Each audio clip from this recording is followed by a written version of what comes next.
Good morning, students. Oxford Public School welcomes you. Myself, Sandeep Nehra, your history teacher.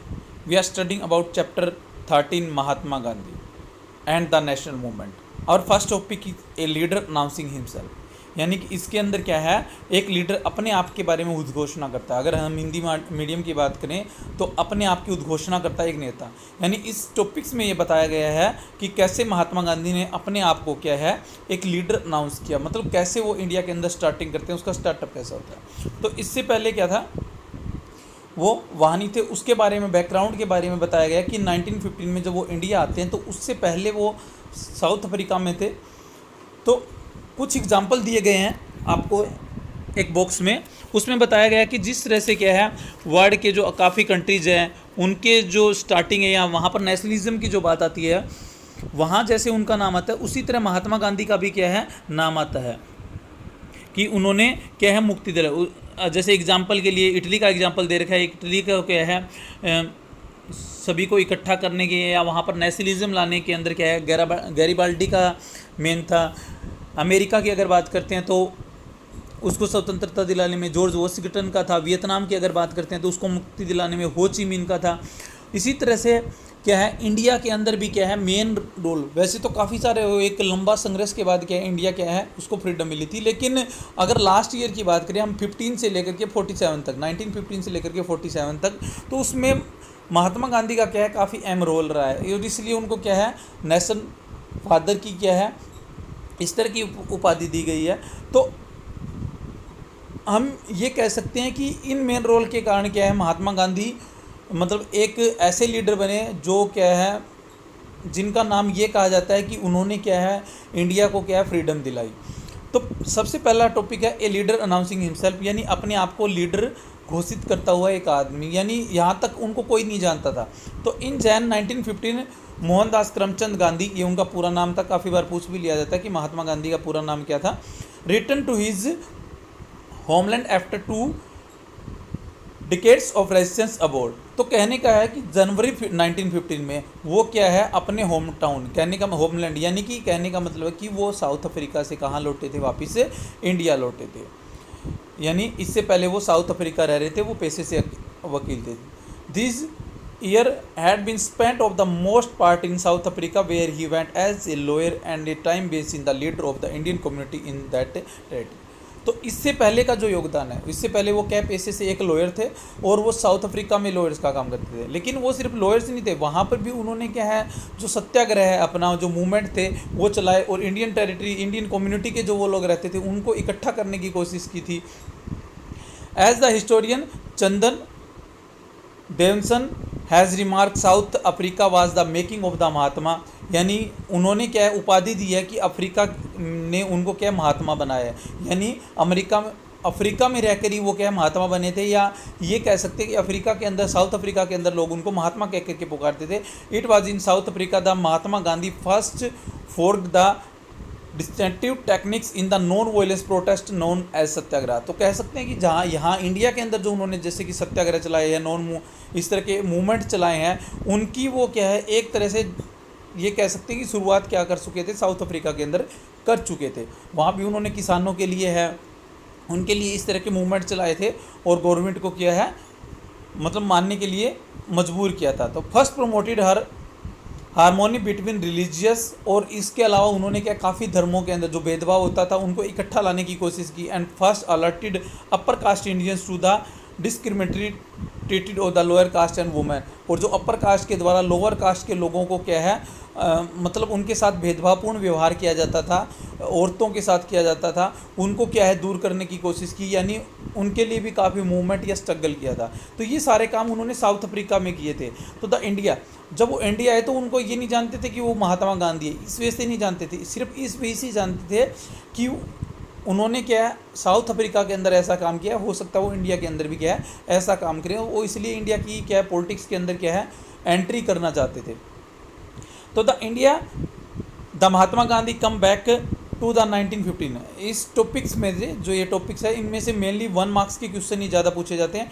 2 marks के या 4 marks का question आता है, तो 2 मार्क्स में यही बनता है कि महात्मा गांधी जो है 1915 के अंदर इंडिया है तो जब वो गए थे उस इंडिया में और इस इंडिया में कितना डिफरेंस था? 2 मार्क्स में ये बन सकता है, या आगे क्या है यूनिवर्सिटी के, बनारस यूनिवर्सिटी के बारे में बताएंगे तो 4 मार्क्स के अंदर उसके से रिलेटेड बन सकता है कि बनारस यूनिवर्सिटी का मतलब क्या मेन रोल है नेशनल मूवमेंट के अंदर, या बनारस यूनिवर्सिटी का महात्मा गांधी से के साथ कैसे रिलेशन है उसके बारे में। तो the India that Mahatma Gandhi come back to in the 1950 was rather different from the one that he had left in 1893। यानी 1893 के अंदर जो जब वो इंडिया छोड़ करके गए थे महात्मा गांधी उसमें, और जब वो 1915 को लौट करके आते जैन 1915 को, तो उसमें काफ़ी डिफरेंस था, काफ़ी चेंजेस आ चुका था। क्यों आ चुका था? सिमिलरिटी तो ये जरूर थी कि वो क्या है, पहले भी ब्रिटिश कॉलोनी था, आज भी ब्रिटिश कॉलोनी है, लेकिन डिफरेंस ये था कि पॉलिटिकल सेंस काफ़ी डेवलप हो चुकी थी। लोग क्या है राजनीतिक रूप से, पॉलिटिकल रूप से क्या है अवेयर हो चुके थे। जो मूवमेंट थे वो काफ़ी हद तक पहले भी चलते आ रहे थे। तो the Indian National Congress now had branches in the most major cities and towns. जब वो गए थे तो कोई एक या दो जगह क्या है, सिर्फ नेशनल जो कांग्रेस थी उस समय की जो पार्टी थी इंडियन नेशनल कांग्रेस, उसकी एक या दो ब्रांचेज थी, क्योंकि 1885 के अंदर 1885 के अंदर तक क्या कांग्रेस बनाई जाती है, तो उस समय क्या ब्रांचेज नहीं थी। लेकिन अब क्या उसकी काफ़ी मेजर ब्रांचेज हो चुकी थी, मेन सिटीज़ है या टाउन्स है उनके अंदर क्या ब्रांचेज बन चुकी थी। थोड़ा था स्वदेशी मूवमेंट, इसके अलावा 1905 से लेकर के 7 तक 2 ईयर्स के आसपास स्वदेशी मूवमेंट चला था। तो उसने भी क्या है लोगों को पॉलिटिकल अवेयर करने के लिए क्या है काफ़ी मेन मतलब रोल निभाया था, यानी काफ़ी मेन उसका रोल था उस स्वदेशी मूवमेंट का। तो उस स्वदेशी मूवमेंट से काफ़ी मतलब लोग इफेक्टेड भी हुए थे, लीडर्स भी क्या है उनसे जुड़ चुके थे। That movement has thrown the sum towards leader among the Bal Gangadhar Tilak, Bipin Chandra Pal and Lala Lajpat Rai. यानी हम सिंपल से यार तो इस मूवमेंट के बाद क्या है जो मेन लीडर्स थे, लाल बाल पाल जिनको बोलते हैं, 3 वर्ड हैं लाल बाल पाल। बाल जो है वो बाल गंगाधर तिलक से जो महाराष्ट्र से बिलोंग करते थे, विपिन चंद्र पॉल जो है वो बंगाल से थे, वहाँ से बिलोंग करते थे, और लाला लाजपत राय पंजाब से। यानी इंडिया के 3 हिस्सों से 3 नेता जो कांग्रेस में थे, और जो स्वदेशी मूवमेंट चला गया था उसके बाद ये क्या है काफ़ी मतलब उस समय की ये कह सकते हैं कि फेमस लीडरों के अंदर इनका नाम आता था। The 3 were known as the Lal Bal Pal. तो ये 1 मार्क्स में ये भी पूछा जा सकता है कि लाल बाल पाल कौन थे, या उनके नेम बताओ या कहाँ से बिलोंग करते थे। तो the alternative convincing in the all India character of their struggle. तो उनके स्ट्रगल से पूरा का पूरा क्या है इंडिया उनके स्ट्रगल को जानता है। उन्होंने काफ़ी लंबे समय तक स्ट्रगल भी किया था, और सिंस दियर नेटिव प्रोविंस हम ये कह सकते हैं कि उन्होंने नेशनल मूवमेंट को काफ़ी आगे बढ़ाया था। स्वदेशी मूवमेंट के द्वारा काफ़ी लोगों को क्या इफेक्टिव किया था, मेनली मिडिल क्लास की अगर हम बात करें तो वो लाल बाल पाल के द्वारा ही क्या है इफेक्टेड की गई है, उनको मूवमेंट से जोड़ा गया है। Since their native province were the distance from were another. तो ये क्या है वैसे तो क्या है भारत के दूसरे मतलब दूर दूर के कोनों से थे, लेकिन फिर भी इन्होंने क्या है इंडिया को पॉलिटिकल रूप से जोड़ने का काम किया। Where these leaders advocated militant opposition of the colonial rule, there was a group of moderates. तो इस इनका जो मतलब ग्रुप था, ये जो ग्रुप था वो क्या था थोड़े से मतलब इस तरह के स्वभाव का था कि इंडिया के अंदर जो मतलब मूवमेंट चलाए जा रहे हैं उनको मतलब सिर्फ शांति के द्वारा या सिर्फ क्या है भूख हड़ताल इनके द्वारा नहीं पूरा किया जा सकता, बल्कि क्या है मतलब एक लड़ाकू जिसको कह सकते हैं मतलब लड़ाई के द्वारा ये अपनी चीज़ें लेना चाहते थे।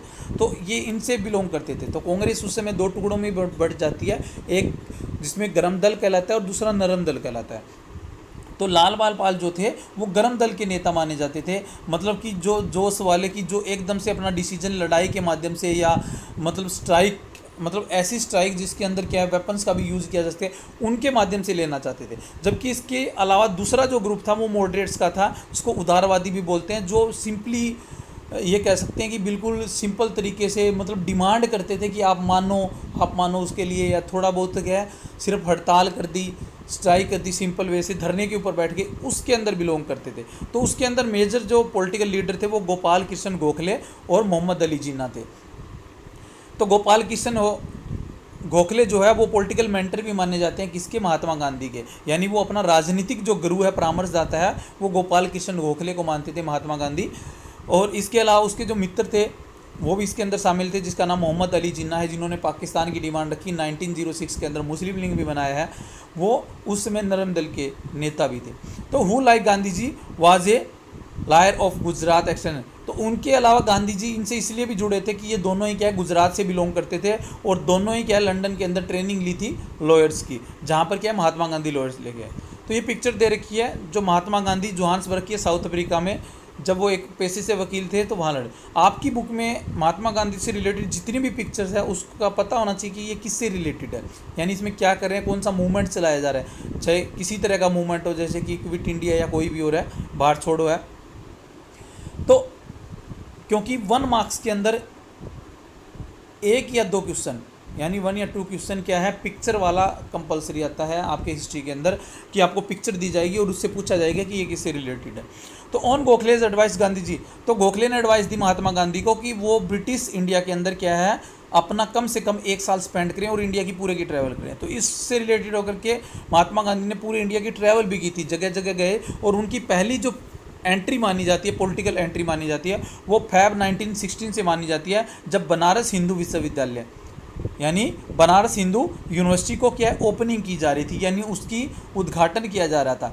अमंग द इनवाइट्स, उसके अंदर काफ़ी प्रिंसेस इनवाइट थे, बड़े बड़े लीडर्स इनवाइट थे। इसके अलावा एनी बेसेंट जो क्या है कांग्रेस की संस्थापक थी एक तरह से, यानी कांग्रेस को बनाने वाली थी, वो वहाँ पर इन्वाइट थी। तो वहाँ पर महात्मा गांधी भी इन्वाइट थे, लेकिन महात्मा गांधी को लोग ज़्यादा जानते नहीं थे वहाँ पर, तो सिर्फ उनको इसीलिए जान रहे थे कि उन्होंने साउथ अफ्रीका के अंदर काम किया था। When he come to speak the Gandhi ji charged,